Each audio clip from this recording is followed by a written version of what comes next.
அனைவருக்கும் வணக்கம். வாழ்க வளமுடன். நான் உங்கள் பாலசுப்ரமணி. நம்ம இன்னைக்கு பார்க்குற தலைப்பு என்ன அப்படின்னு பார்த்தோம்னா, கடக லக்கணத்தில் பிறந்தவர்கள் சொல்லக்கூடாத ரகசியங்கள் என்ன அப்படிங்கிறத பற்றி பார்ப்போம். கடக லக்கணத்துக்கு 5ஆம் இடம்தான் விருச்சகமாக வருது. விருச்சகம் அப்படிங்கிறது மறை பொருள் ராசி, மறைமுக ராசி. அதாவது விருச்சக ராசிக்கு உண்டான பொருட்களை விருச்சக ராசி எதை குறிக்குதோ அதை பற்றி நீங்கள் வெளிப்படையாக பேசக்கூடாது. அப்படி வெளிப்படையாக பேசுனீங்க அப்படின்னா அது உங்களுக்கு தான் மைனஸை தரும்.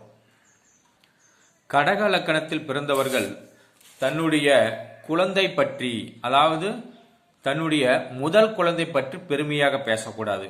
எங்கள் குழந்தை பரவாயில்ல, அப்படி இருக்கிறியா இப்படி இருக்கிறியா அப்படின்னு உங்களுடைய குழந்தையை பற்றி பெருமையாக பேசக்கூடாது.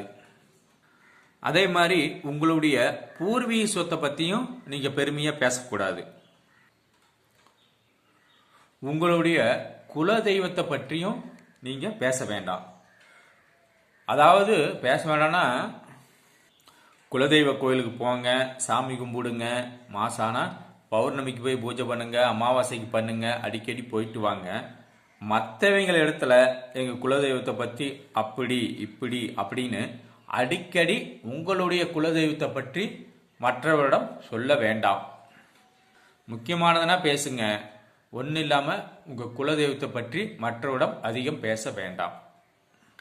அதே மாதிரி உங்கள் வாழ்க்கையில் ஒரு பிளான் போடுறீங்க அப்படின்னா அதை அந்த பிளான் போடுறதுக்கு முன்னாடியே, செய்யறதுக்கு முன்னாடியே மற்றங்கிட்ட போய் இப்படி பிளான் போட்டுக்கிறேன், இப்படி செய்யலான் இருக்கிறேன், இப்படி செஞ்சால் வாழ்க்கையில் நல்லா வந்துடுவேன் அப்படின்னு நீங்கள் போடுற பிளானை பற்றியும் மற்றவரிடம் சொல்லாதீங்க. அப்படி சொன்னீங்க அப்படின்னா அந்த பிளானு புட்டுக்கிட்டு போயிடும். அப்புறம் என்னடா செய்கிறதுன்னு முழிக்கணும்.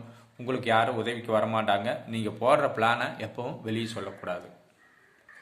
இதையெல்லாம் கடைபிடிச்சு உங்களுக்கு வர்ற ஒரு சில மைனஸ்களை உங்களுக்கு வராமல் பார்த்துக்குங்க.